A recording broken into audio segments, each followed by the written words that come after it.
Hello and welcome to Biz Buzz with Bruno, brought to you by Mads Theater.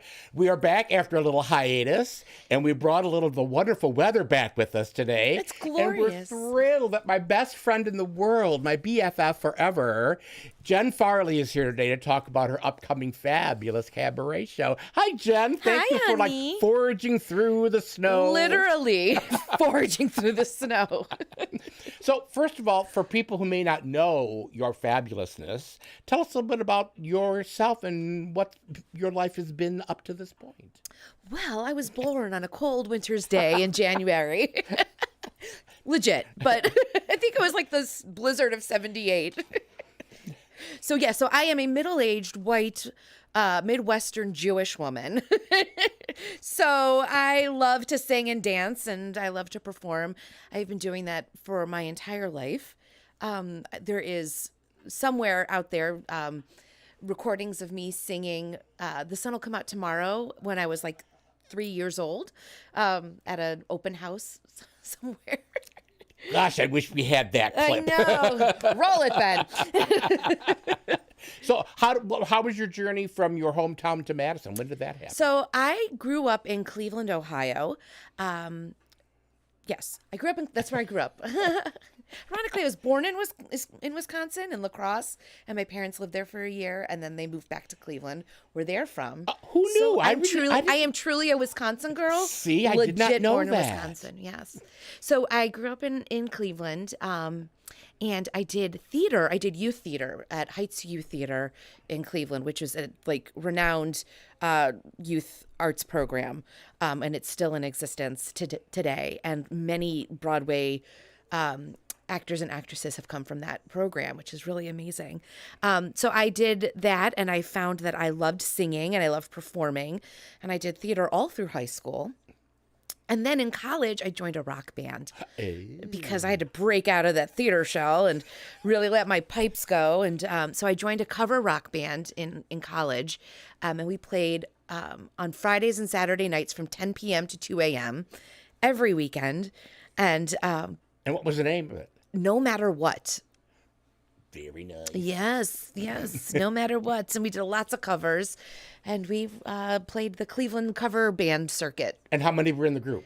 There was 4 other guys. It was me and 4 other guys. Atta girl. Yeah. So I did that while I was in college, and then I also had a part-time job. And at one point I had mono, and I didn't even know it because I was so tired all the time. And you were still out singing Absolutely. Oh, my gosh. Absolutely. Now, that's a trooper. Yeah. She's out there singing her heart out. I had no idea. Right. Who knew? Who knew? So I did that. And then I met my husband, who at the time was a local Cleveland musician. And we got the bright idea to get married and then go move to Nashville. Aha. So I left my band, married my husband, moved to Nashville to pursue just doing some vocal work. And he was going to also pursue songwriting.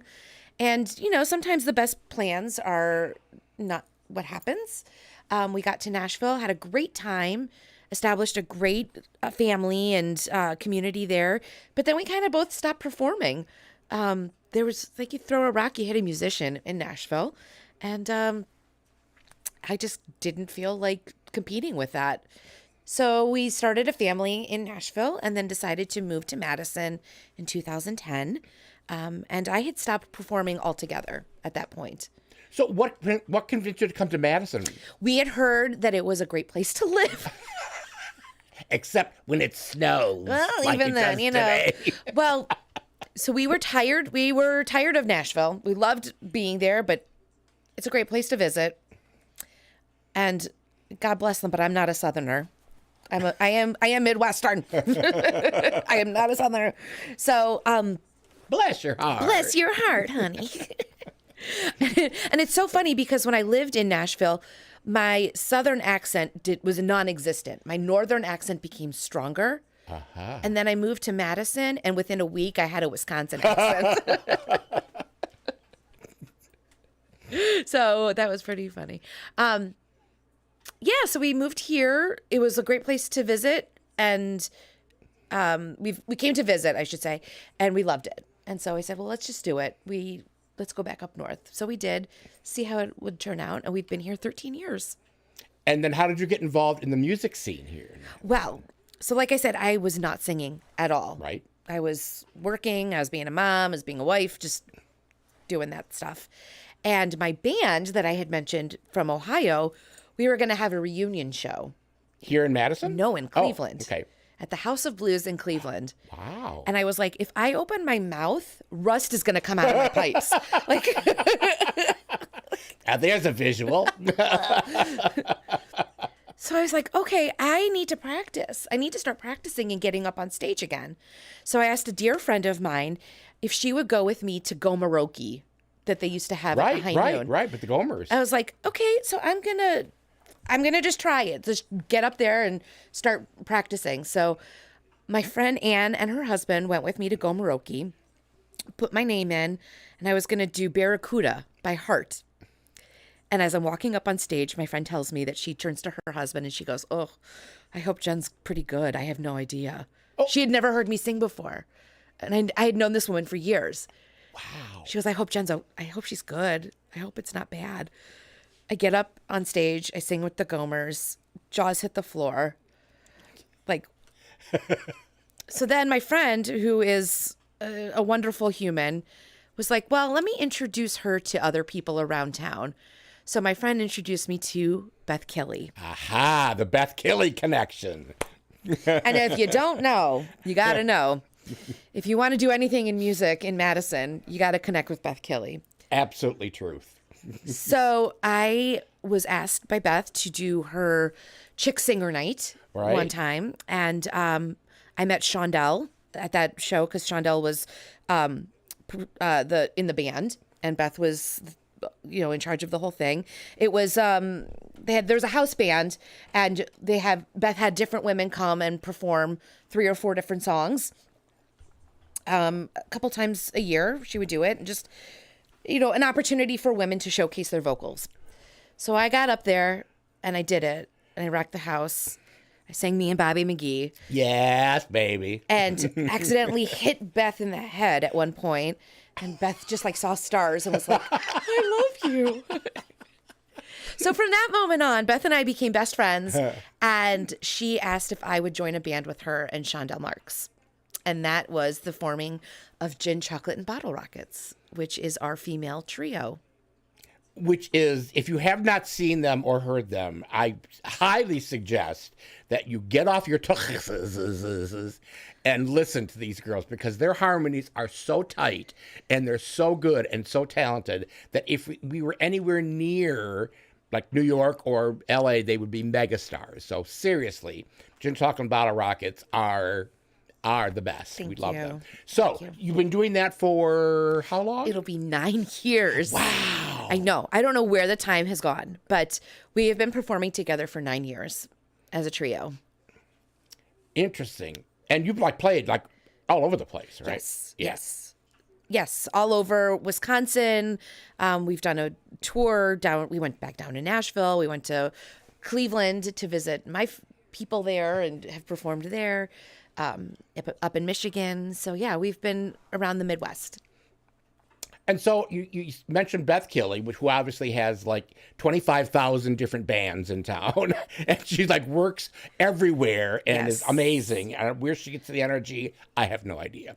And she's also such an advocate for others. Very true. Such an advocate for local music and music of girls, because Girls Rock Camp is she is the musical director for. So she just wants to empower and impact others in their music. So right. And then Shondell Marks has her own lovely little kind of side gig where she does her shows and performs. And she writes her own music too, doesn't she? Absolutely. It's amazing. Absolutely. Amazing. And in fact, she is releasing an album of improv music that she recorded down at Hamel Music Center. She recorded it in January. So she's releasing this instrumental album of her on the piano, of her improving for 4 hours. So that's coming out, I believe, tomorrow. So she's having a show at the North Street Cabaret in the afternoon. Love it. And the snow will be all melted by then, won't it? Yes. But here's the great thing about my girlfriends, my Jen Chocolate and Bottle Rocket friends. We all have our individual things. Beth's got her stuff. She's doing a Kickstarter right now for Beth Killy Band. They're releasing a new album, so they're raising money for that. She does Girls Rock Camp. She also has Kerosene Kites. Shawnee does her stuff, Shondell Mark's band, and she's in a couple of other bands as well. And we just support each other as much as possible. You know, women supporting women is very important, and we're each other's sisters. And we also still love and cherish the music that we make together. So we have a lot of fun things coming up for us too. As you and I were talking and becoming fast friends, we decided that, you know, Beth has her little side gigs. Shondell has her little side gigs. And now we needed Jen Farley to, like, branch out and have her little side gigs. So what happened with that conversation? So let me just preface this by saying, for years, people will come up to me and say, so when are you doing your own show? What other bands are you in? And I'm like the girl that's got the day job. Like I worked and was doing other things as well. And I music was my side thing. And let me tell you, when I turned 40, I was like, this is for the birds. So at the age of 40, I decided to leave my day job, my 9 to 5, and make room for things that I loved and to bring more joy in my life. And that had to do with music. So more room for Jen Chocolate and Bottle Rockets, and more room for other things, such as coaching, which we'll talk about later. But so other things in my life that have come up. And so, yes, we had a conversation, and you said, so, honey, when are you doing a cabaret show? And I'm like, a cab what show? And you said, a cabaret show. You need to do your own thing. And I'm like, I do need to do my own thing. So that's kind of planted the seeds there, Mr. Bruno. And then I decided that I needed to introduce you to the unbelievably talented and wonderful Lizzie, who is your musical director, and talk about our first little meeting on that dinner meeting that we had. Oh my God, it was so lovely. So you and your husband, myself and my husband, and Lizzie and her wife, we all got together for dinner out at No-No's. That was delicious. And we were in this booth, and it's like, I've never met this woman before, and I've never met her wife. And I'm like, okay, so let's do a show together. And, well, first of all, Renee, who is Lizzie's wife, and I became like fast best friends because that's how things go. And then Lizzie and I just started clicking, and it was like, I think this is going to work.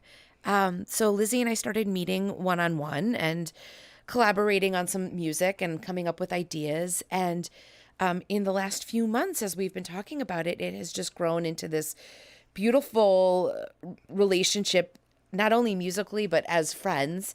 And I just adore them, both of them, Lizzie and Renee. And I'm just so thankful for the introduction, because after this it's still going to be friends forever. I know it. And I knew that, because I've worked with Lizzie on some of my most favorite shows. She was my musical director, and other shows that she has musical directed.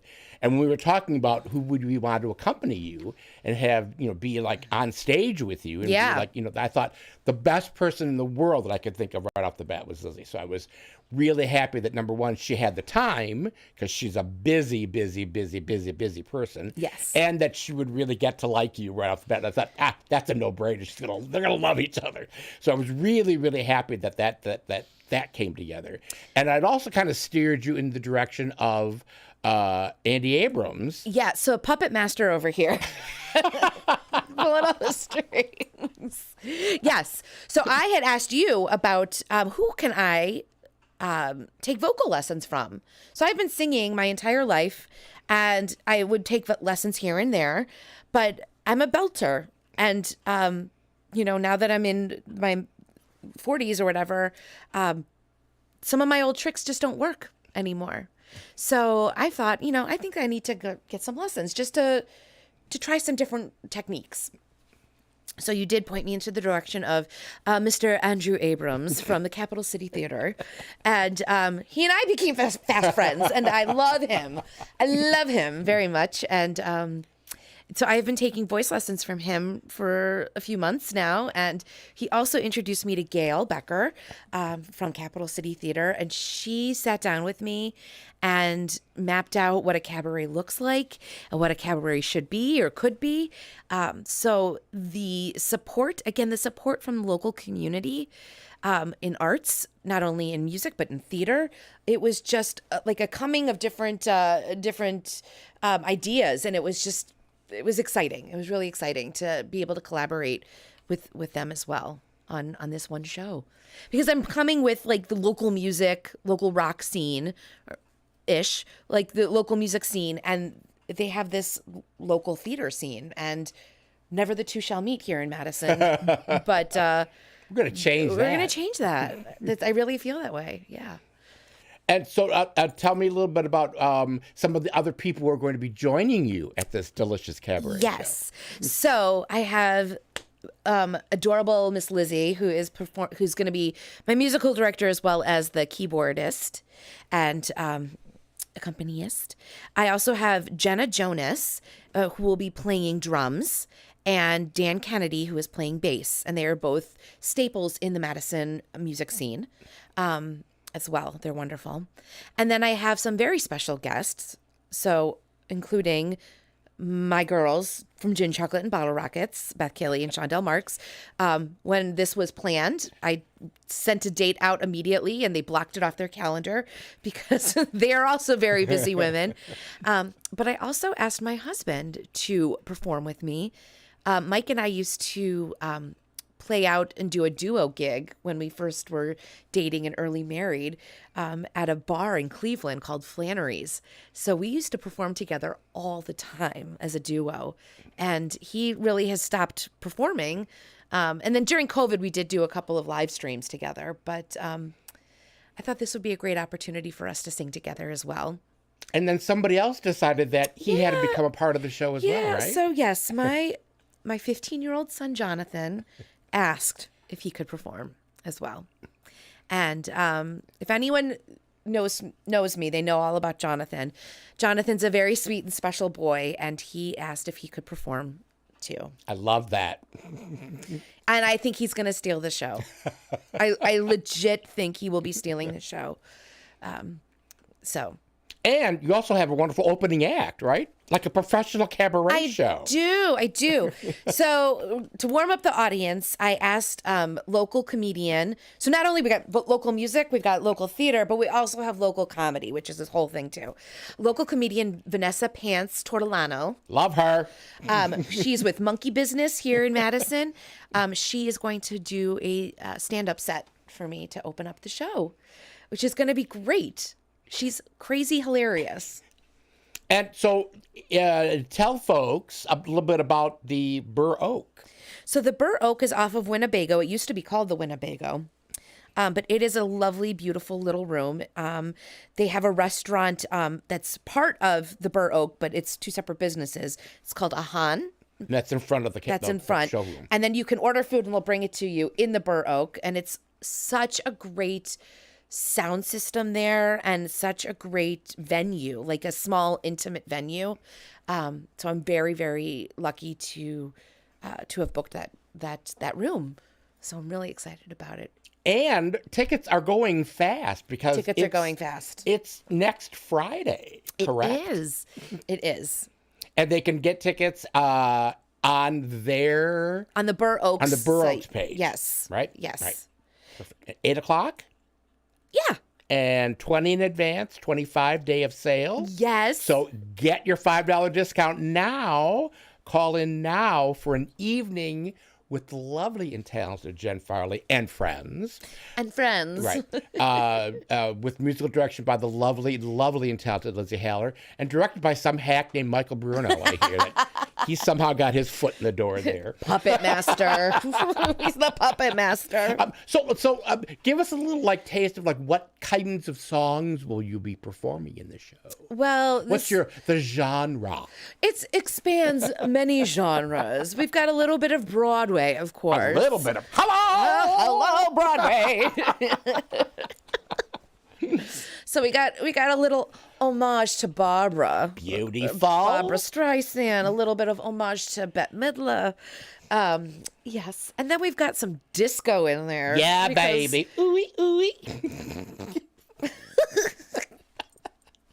Get some disco. We've got some tearjerkers, some ballads. Yeah. And you're going to be actually singing with your husband and your own child, Jonathan. That's going to be so sweet. Yeah. It's going to be great. So my son is obsessed with the Beatles. Uh-huh. And he specifically asked if he and I could sing a Beatles song together. So that is what we were doing. And then my husband, he is actually an amazing songwriter. And we are going to perform one of the very first songs that he asked me to sing with him on. So it's called Fall. Very cool. And so it's going to be a really cool moment, I think. And it's really lovely because as we were like putting the whole thing together, you really came up with a really wonderful selection and variety of songs. And of course, Lizzie, who is unbelievably amazing, did most of the arranging for these, right? Yes, she did some masterful technique work of arranging the songs, and it's going to be great. It's going to be great. And it really seemed like all of the songs that I was picking or selecting had something to do with love, different types of love, whether it be love for your child or love for your spouse or even love for yourself, or some kind of challenge with love.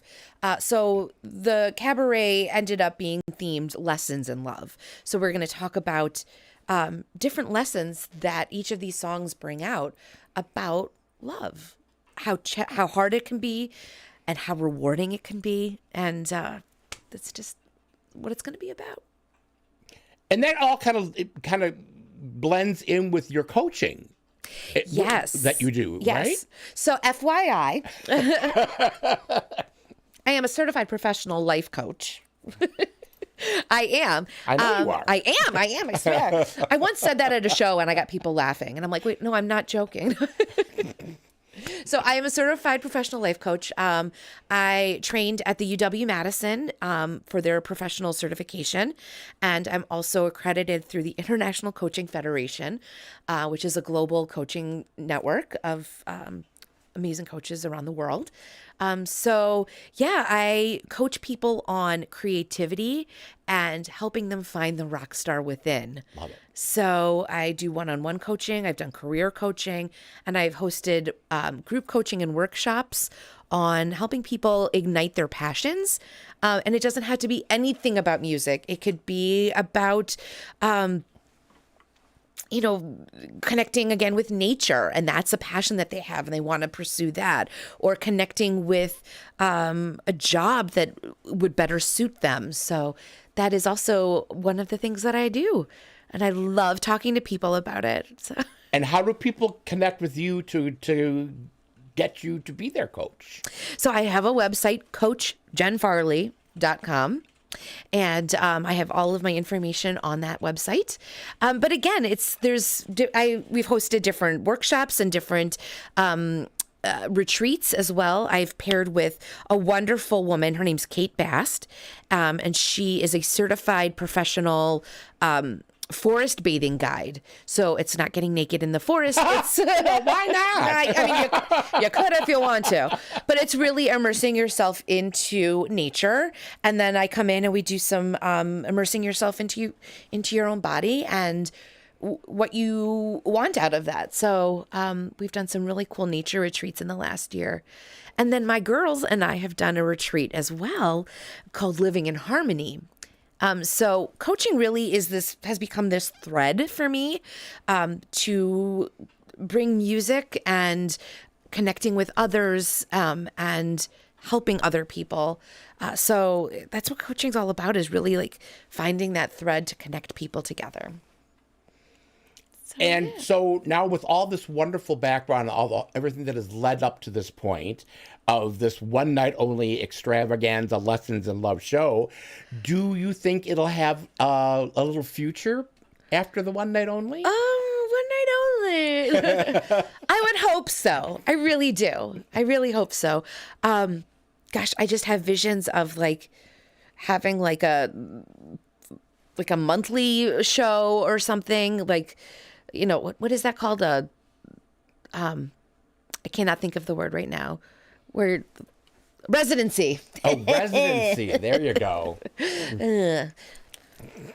My brain is definitely working. Well, the Borough's getting really wonderful acts in there. I mean, they're booking some really fun things. And they book national acts too. So my husband does public relations for touring artists. So quite a few of his artists have come through there. So that's pretty cool. But yeah, the Burr Oak is great. So whether or not I do a residency program at the Burr Oak or other venues that might be out there, that would be fantastic. Yeah, I could definitely see you in the Capitol Theater doing a little performance in the Overture Center for a little cabaret show. Hello, Tim Sowers, I'm talking to you. But again, I feel like there's this opportunity to take local music, take local theater, take local comedy. There's all these different genres of local artists out there, and we're siloed here in Madison in these little communities. How do we bring that together? And with my coaching, I feel like networking with people, bringing people together, I think that this is such a cool opportunity to do that. So if my one night only show can do that, then who knows what can happen. But I am so excited to see it. I'm so thrilled that you have collaborated with these amazing people, and I'm so glad that you said yes to me when I made this suggestion. Honey, you don't. I don't say no to you. I can't say no. Oh, I think that's a song in the show, maybe, possibly. Yes, it was so fun when I was picking out songs for this show. It was just like, I haven't done theater since I was 18 years old. I left my theater career on a high. My theater career on a high. I played Maria in The Sound of Music at the Charles F. Brush High School's performance of The Sound of Music in 1996. Maria. And so it was a lot of fun to go back and think about the different shows that I had done and how do I incorporate them into this little cabaret. So love it. So make sure that you go and get tickets today, because there is a limited amount of seats there, and you're almost you're over halfway sold out. I am. So pre-sale halfway sold out. I mean, for one night only, come on, big baby, come on. We were going to have live music today, but the weather was not permitting, so you just got that little bit of taste of her vocal prowesses. So Jen, I am so happy that you forged through the snow today. I broke through a foot of snow to be here. Exactly. And thank you, Ben, for having us do this. And thank you to my husband, Jim. And thank you for watching the show. And make sure you get your tickets now to see Jen Farley, because she will knock your socks off, blow the lid off the roof, and it will be a fun night for everybody. Thank you so much for tuning in, and we will see you again next week. Next week? Yeah, I know. We're back to back to back because I'm so happy for you. I know we've been gone for 3 weeks, so we had to go have a little. I had to go to Palm Springs. Do you see how white I am and how dark you are? So thanks for tuning in, and we will see you next week.